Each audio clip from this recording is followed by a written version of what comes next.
Hey folks, this is Mike Tango Whiskey coming at you with another Hurt Feelings report. This is going to be episode 22. The Hurt Feelings report is where I go over the previous comments from the videos that I put out over the past week and highlight and respond to the best insults and the best insights from my viewers and commenters. Yeah, if you're new to the channel, welcome. This is the prepping channel for the 68%.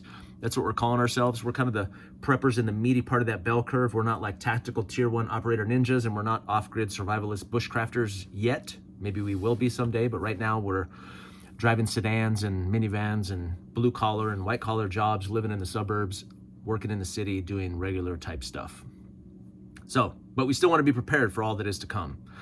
If you're one of my returning viewers, you all know that I love you. What do I love you like?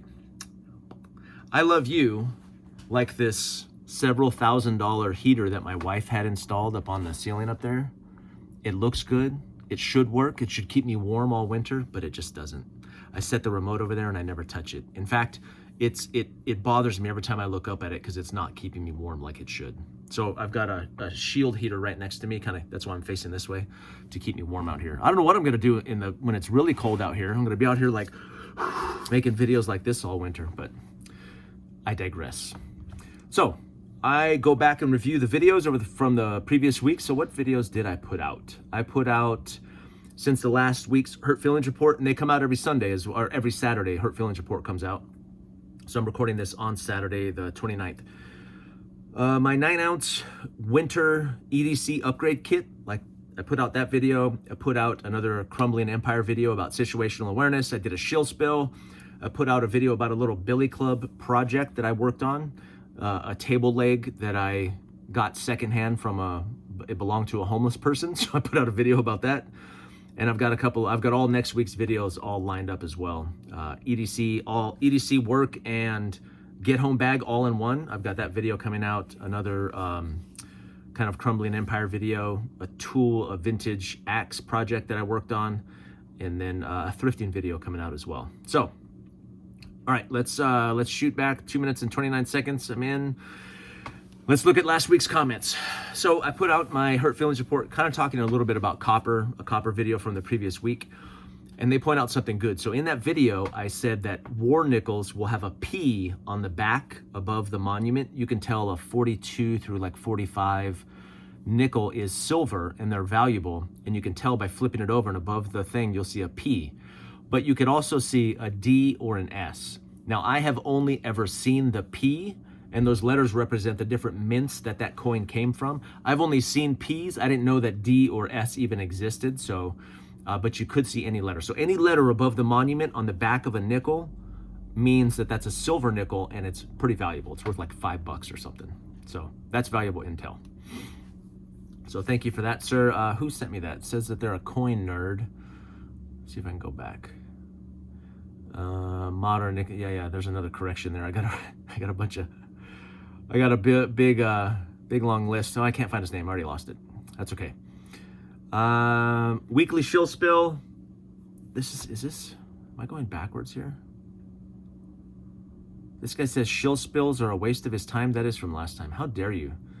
Shill spills are not a waste of it's a waste of your time. It's not a waste of my time. And I have viewers who love my shill spills.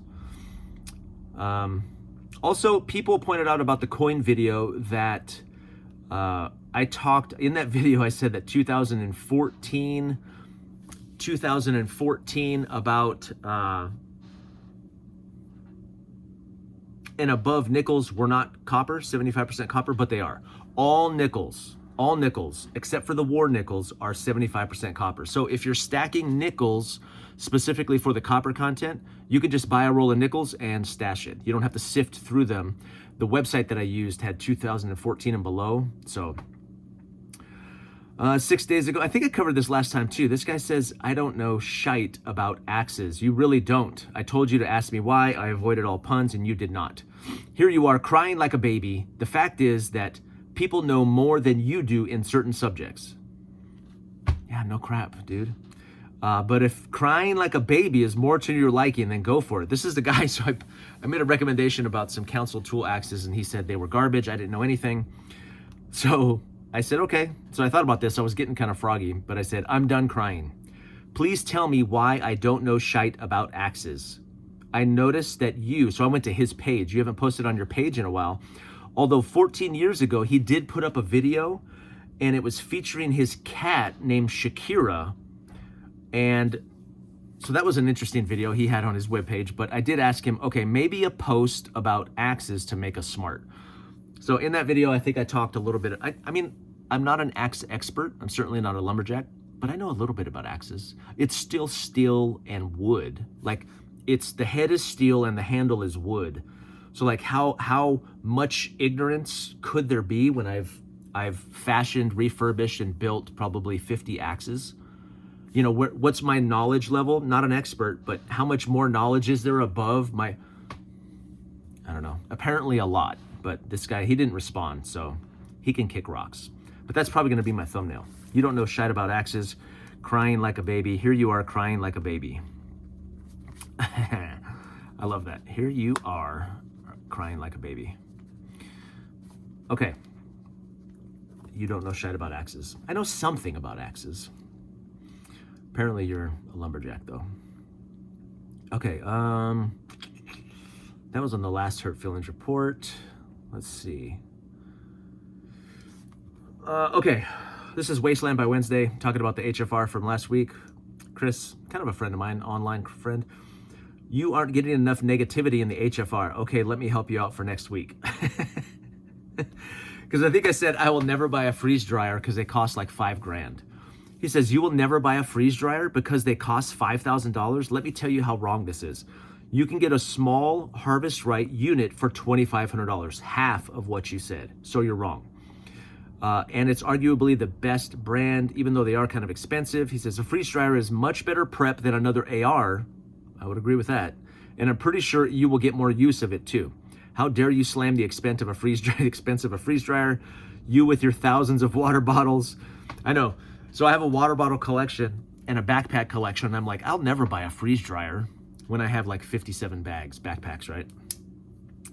But Chris is absolutely correct. So when he posted this, I was already I watched my HFR after last week, and I went on Facebook Marketplace and I found a medium freeze dryer, Harvest Right, for like $2,200 with all the accessories. Someone had bought one and they just weren't getting as much use of it as they thought. So this is a real consideration for me with a family as big as mine. And I've done bucket food storage, but I haven't done a lot of freeze drying. I haven't done any really freeze drying. So this would be a valuable thing for me to get. And you can get them for about $2,200, $2,500. That's a worthy investment. Yeah, you're right, Chris. Okay, sorry. I'm just kidding, man. Thank you. Prepping for hard times. So situational awareness. I talked about transitional spaces. Ben Deleted says, good timing on this, Mike. Does anybody even go Christmas shopping anymore? I know. Anyway, it's best to lock your doors as soon as you sit in your vehicle, especially in between cars or other visual obstructions. This is a huge vulnerability. Even in an open space, they will exploit your blind spots. Yeah, when he got close. He tells a story about someone coming up on him. It was just like a hobo or something, but this is a good point. When you get in your vehicle, so I talked about eyes up, hands free. I think about this when I'm in my car too, and how often when we're like unloading from the day and coming inside and we gather up all of our crap, and I've got my backpack and my phone and my keys and something else, and it's the spot when you're the most vulnerable because you're not paying attention and your hands are full and you're not looking. Or getting into your vehicle because they walk right back up and pull the handle. I think about this at ATMs too. When I'm at an ATM, I do consciously, like I roll my window down to access the ATM, and I park close enough to the ATM where nobody can like run through. I keep thinking somebody's gonna run through. And then I also leave it in drive. So if I did have to get the crap out of there quickly because somebody was coming up to rob me, I could just slam on the gas and go. But those are great considerations. You know, as soon as you're in your vehicle, locking your doors, because it doesn't do any good. You're not safe in your vehicle unless the doors are locked, right? And if somebody's super ambitious, they could probably bust out the window. But most criminals want easy and quick, and they won't go past that, you know. But thank you, Ben Deleted. Yeah, that's a good point. another aspect of situational awareness that's important, especially in our vehicles, because it's kind of a safe space, but if you're not locking your doors, it's not as safe as it could be. So, oh, let's see. AI video. So my AI video didn't get a lot of traction. I was hoping for better traction on that, but this guy, Tia Gomatiero, even Christian ministries are using AI. It is really a shame. AI steals from artists and it's totally unethical. Oh, AI steals from artists and it's totally unethical. As an artist myself, I am with you on this. Yeah, I've heard of pastors using AI for their sermons. My wife showed me some video that she found where it was a pastor using AI to like preach his sermon, to draft his sermons. And I was like, oh. I not only think that AI is counterproductive and it makes us dumber. They've already done research on this, that when you're using AI, it doesn't flex your brain and you're losing ground there. If you don't use it, you lose it. I think it's worse than that. I think there's some spiritual aspects to AI that are not readily apparent. I think it's going to be bad for us, to be honest. So, Turtle. So also in my hard times video, in my situational awareness video, I talked about somebody following me home and parking behind me in my driveway. So then Turtle 2 says, if someone's following you in your car, don't lead them to your house, even if there are OSINT sources to check the license plate and find your vehicle later. Don't make it easy. Drive to a place with public cameras like a well-lit gas station or a police station or firehouse. Cameras don't prevent crime, but can be a deterrent and provide information after the fact. So I'm not sure if he was referring to me. Now, I didn't notice this person was following me till I pulled into my driveway and then they pulled up behind me. So I had no idea that he was following me. So I was kind of stuck at that point, right? I should have been paying better attention on the way home, maybe. Now, he makes a really good point, though, about cameras. Cameras, my wife runs a retail store, and I know this for a fact. Cameras are not a deterrent. Cameras don't stop anybody from doing anything. The only thing cameras might help you do after the fact is to get eyes on, okay? Now, you could make an argument for the live cameras, like a Ring camera or a camera on your house where you see somebody live and you can talk to them through it, like they're being watched or there's even camera systems now that say, hi, you are being recorded. I have a friend who owns some property in town, in the city, and they said that they have cameras all the time, and they talk to the vagrants that are like camping around their property.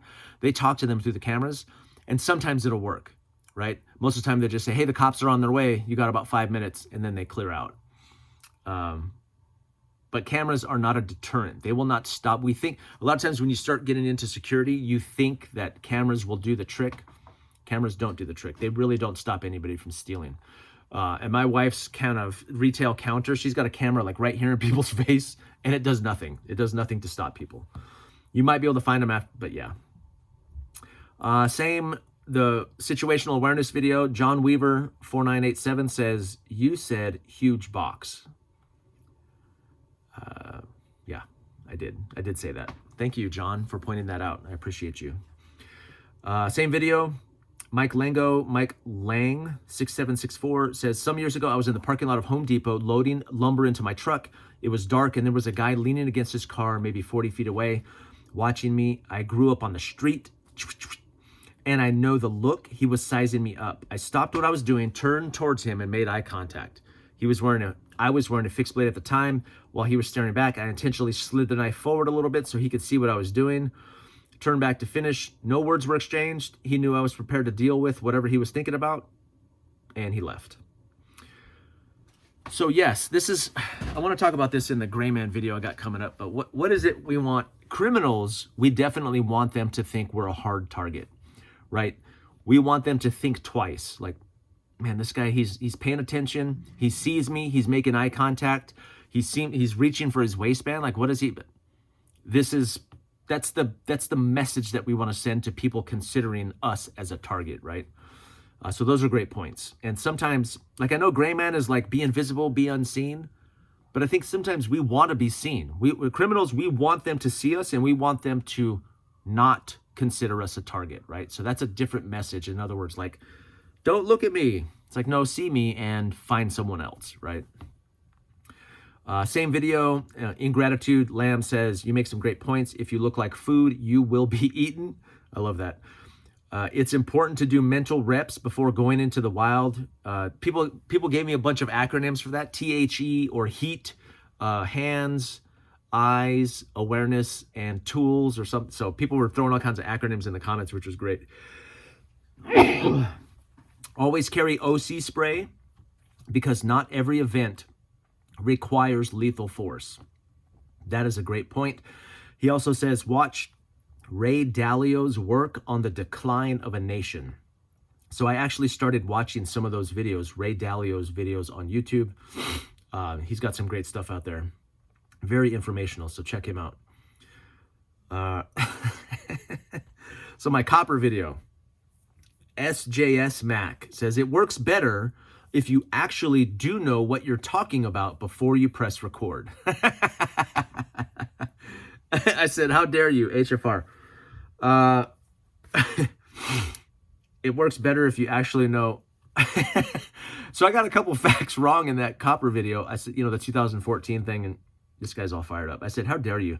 He never responded, but not always. It works better. What works better if I know what I'm talking about? Sometimes it works better if I don't know what I'm talking about, because then it produces, plus I'm learning more from my audience, but it produces more comments and more engagement. So it's not on purpose. I'm just legitimately ignorant about a lot of stuff. So I know a little bit about a lot, which makes it very dangerous for me to make videos, because people are like, you don't know what the hell you're talking about.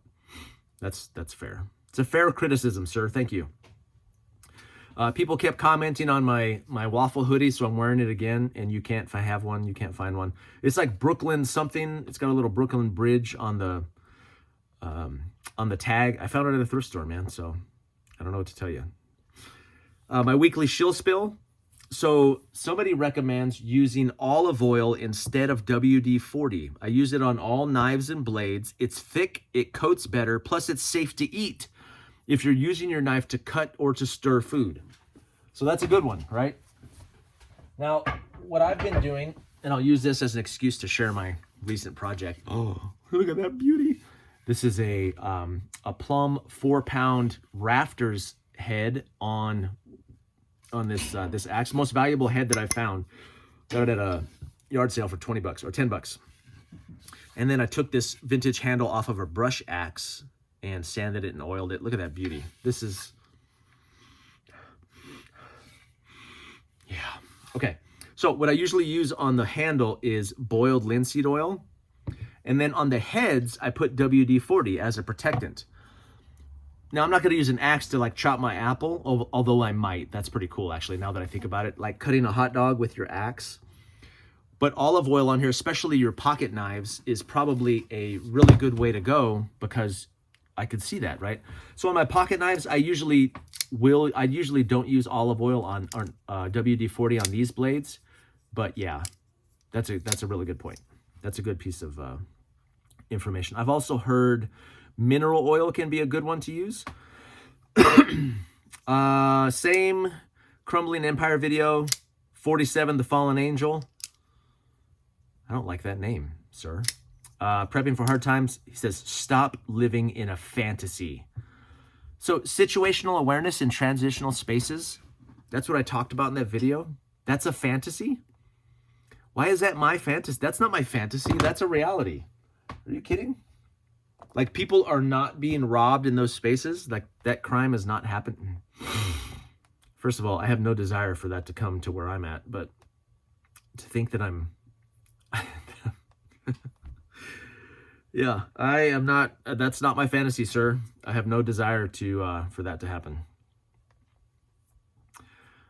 Same video, prepping for hard times. Any ideas or suggestions on how I can start a 7-year-old into practicing situational awareness?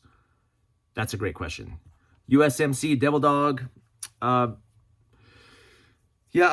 I plan on doing a video about knowledge transfer to children.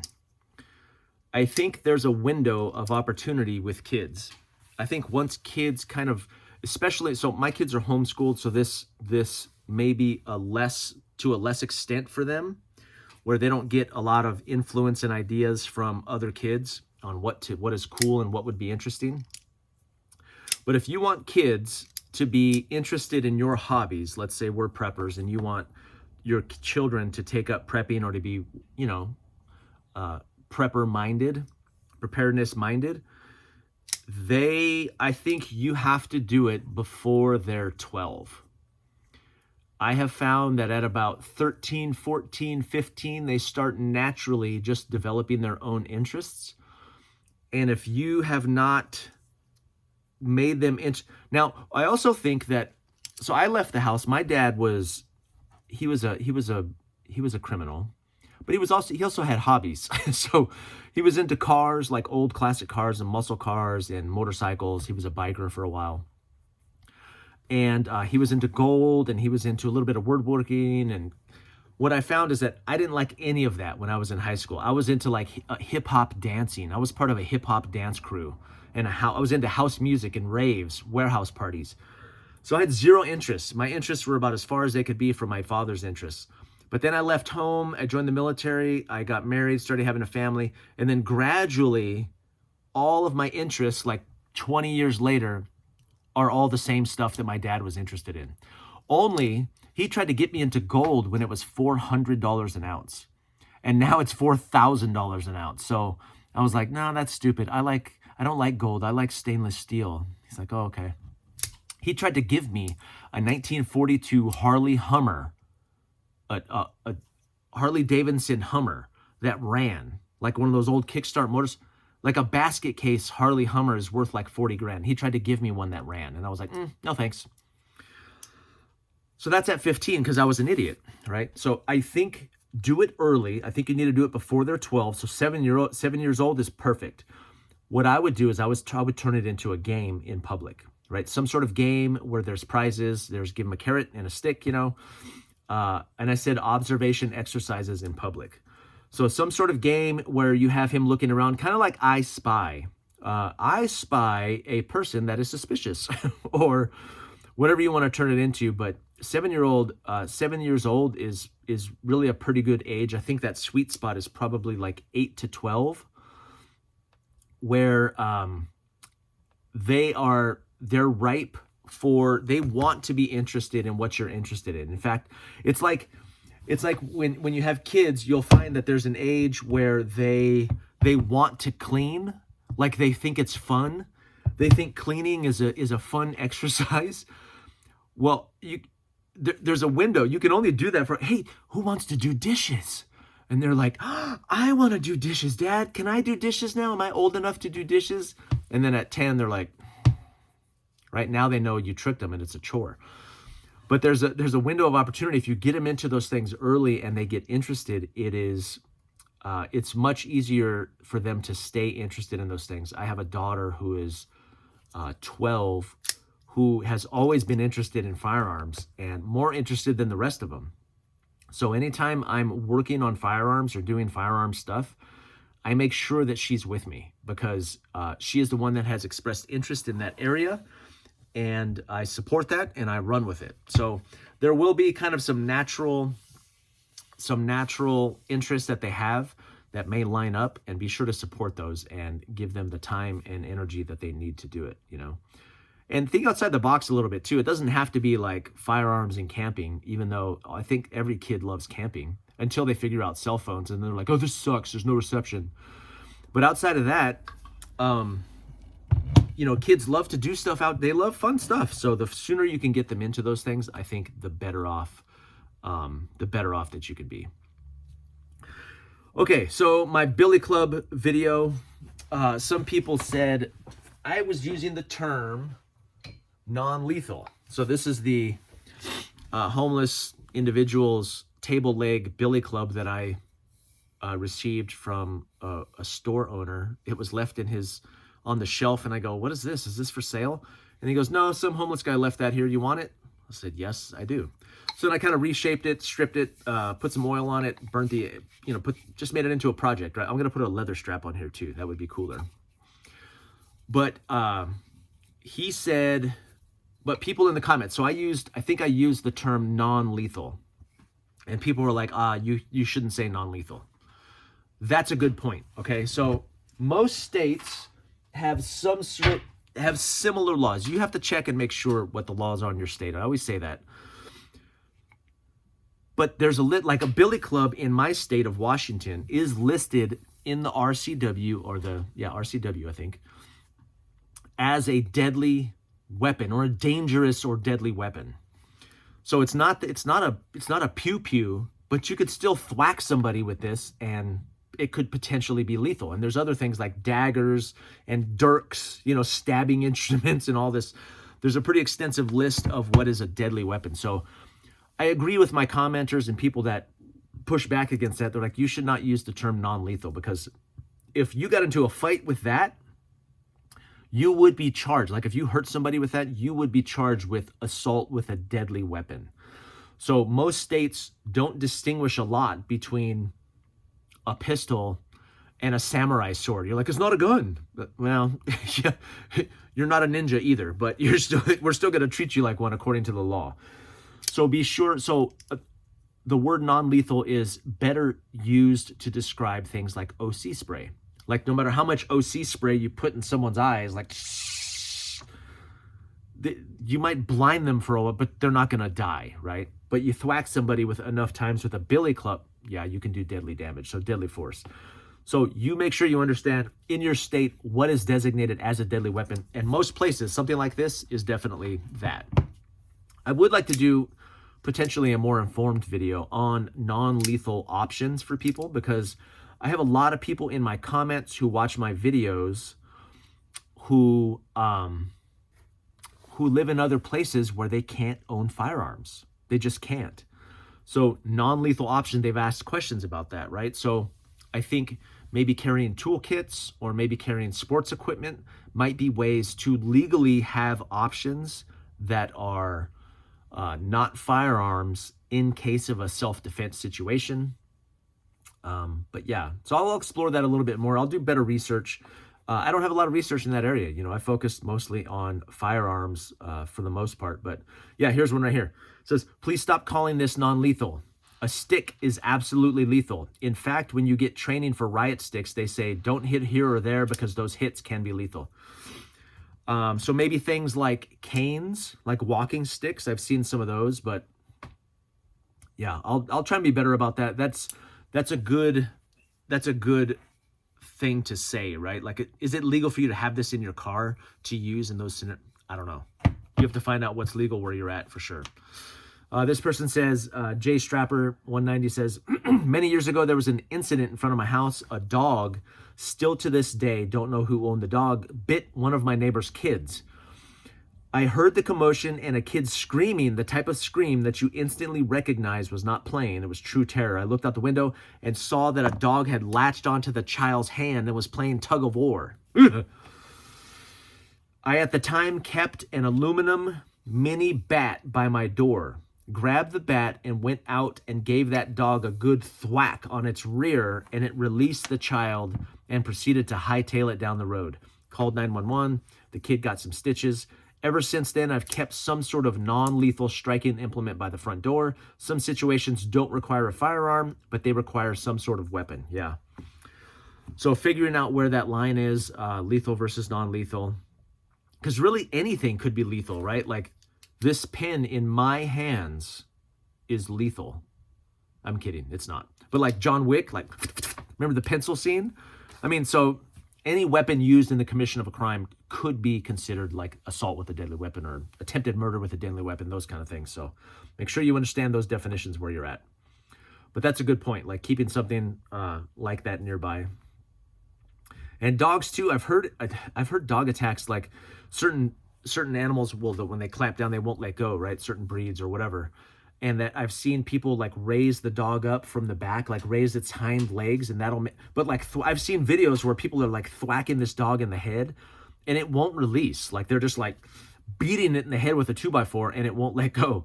But what will work is like raising the hind legs, and it throws the dog off, and I don't know. I'm not a dog expert, so don't take my thoughts about the subject with a grain of salt. Billy Club, someone says, Patriot Ordinance says, I must say this was an excellent video, a real hands-on project, and you did an excellent job. I had you all wrong, sir. My apologies to you. Patriot Ordinance. I have to go back and look at your comments. Were you like dogging me in other videos? I don't remember, but thank you. I appreciate that. I had you all wrong. Thank you very much. FYI, a billy club or baton, even if it's legal to carry in your state, is all caps, is a lethal weapon, not non-lethal. Pepper spray is non-lethal. Pulling out or brandishing a club in a self-defense situation is looked upon and treated the same as pulling out a knife or a firearm, and your opponent or attacker can legally respond in kind, meaning with lethal force of their own. The legal system and jury will judge you based on that. If you survive, carry pepper spray and a pistol. So that's good advice. So that's a good point, right? So let's say you have a firearm, but you go, well, they don't look like they're armed, so I'll pull out my billy club and not my firearm. You pull out your billy club, and then this is a lethal weapon, or a dangerous weapon, so then they're legally allowed to pull out a firearm. Now you're outgunned, right? That's a legit point. I mean, that's pretty good, right?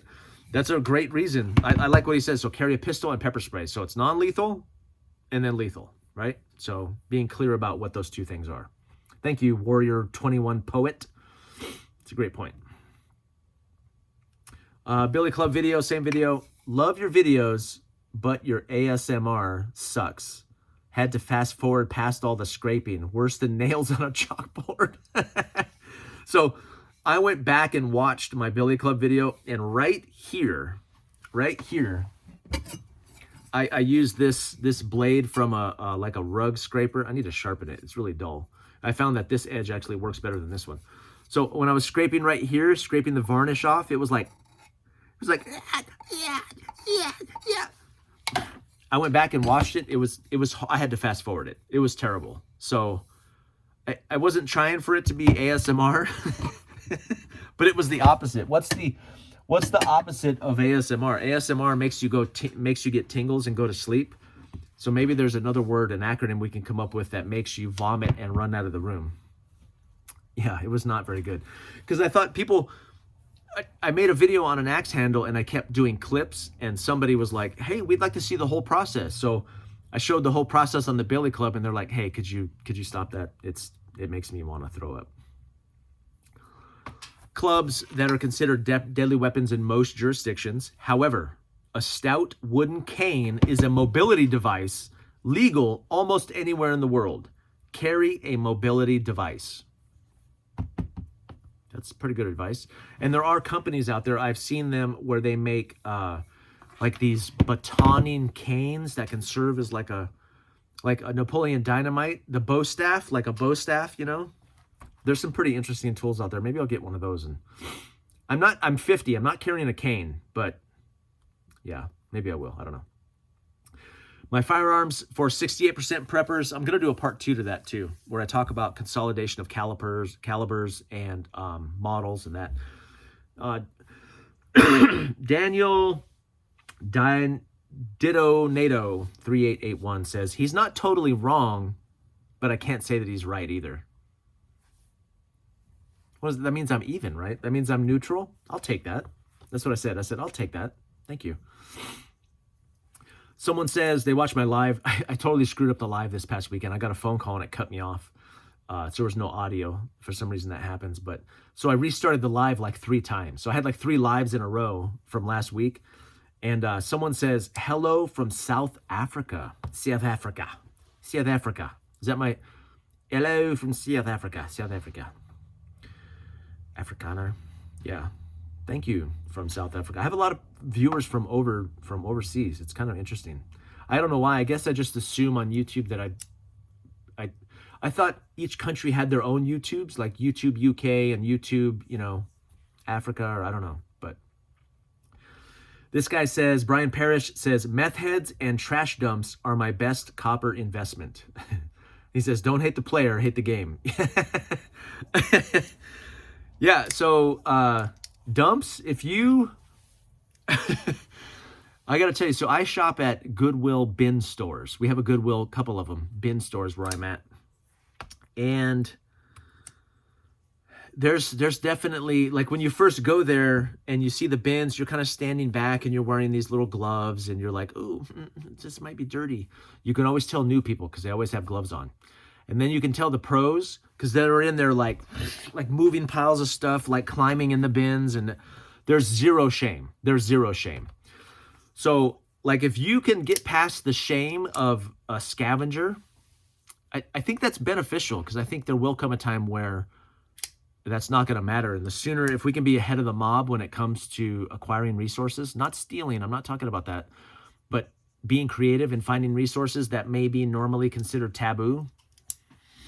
So going to the dumpster diver, like Trash Panda Prepper, I'm down for that. I'm down for that. I don't really care what people will think about it. You can find some pretty valuable stuff. Talk about pennies on the dollar. Talk about 0 cents on the dollar.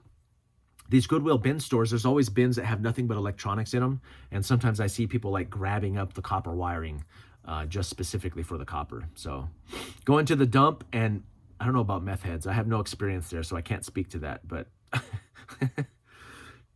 oh, shoot. A couple of my really old videos are getting some views too. I have a new one coming out. This is one of my members. If this works. So I talk about one bag for EDC, work, and get home. And then Candice Crow says, if this works, how will you and we justify buying more bags?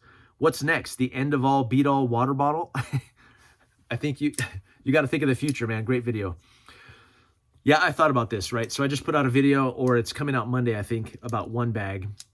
And then if I make a video saying this is the last bag I'll ever own, and it does everything I need it to, when I get a new bag, not if, but when I get a new bag, how will I make a video saying, hey, look at this new bag I got? Because people are going to be, I thought you already had a bag. I thought that was the last one. Yeah. So I thought that was pretty funny. That's the first time I've ever heard anyone say nickels 2014 aren't 70% cut. Yep, I've been corrected. Like 17 comments. I'm like, yes, I was wrong. Please see the comments below. Please check the comments below. Banned books for SHTF. Someone says, Richard Noagel says, laugh out loud. You are so young. I might stop there. That might be my thumbnail, actually. Laugh out loud. You are so young. Thank you, sir. I'm 50. Is that young? I guess if you're older than 50, then I'm young. He quotes Winston Churchill. I don't know if I said something in that video about fighting in the streets. He quotes Winston Churchill to me. From memory, you can Google it. Fact, you can probably find a recording of it. So I don't know what he's talking about. Maybe I didn't know what I was talking about and I misquoted Winston Churchill or something. Maybe. Yeah. I'm young. Yeah, thank you, sir. Someone asked me what kind of oil I used. Boiled linseed oil. Cat Guy says, Mike's thrifting has gone too far. He takes from the homeless.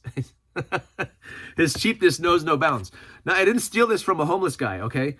A homeless guy went into an establishment, left it there, and then I found it on the shelf and talked to the shop owner, and I was like, what is this? And he goes, oh, take that. It's a table leg from a homeless guy. That's a billy club. Improvised weapon. Yeah. Mark's Adventure says, did someone just get into Diddy's toy box? Did someone just inherit something from Epstein? He says, sorry, I'll behave. It's too late, sir. It's in the HFR now. It's official. But thank you. Yeah, that's pretty funny.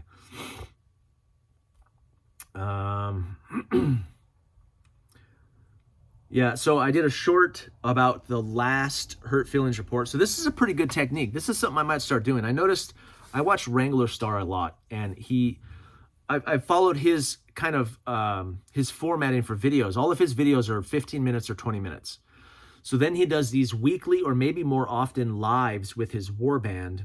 And then he takes questions kind of like this, but it's live. And then he posts it and he takes clips from that 2-hour stream or 3 hours, however long it is.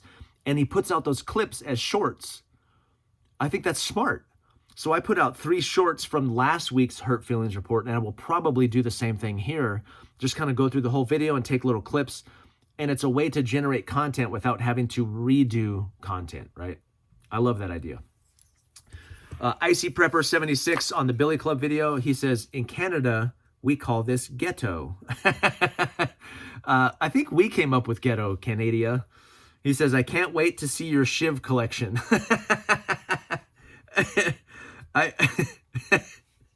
I do have a Shiv. Oh, shoot. That's funny. Someone tells me to buy a shotgun. I already have a shotgun. The Dark Between says, this is a long time prepper drama response video to Wasteland by Wednesday to Chris. It was that first response to a response video.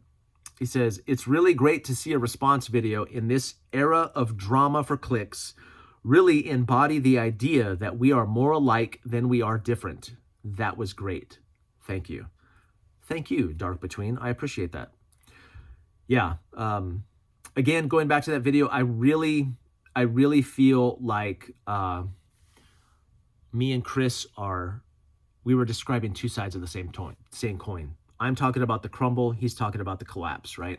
So it's yes and. It's both. So I would consider Chris a friend now. So Gaming Antics on my copper video says, copper and silver are worthless because no shops buy back the silver coins and copper rounds.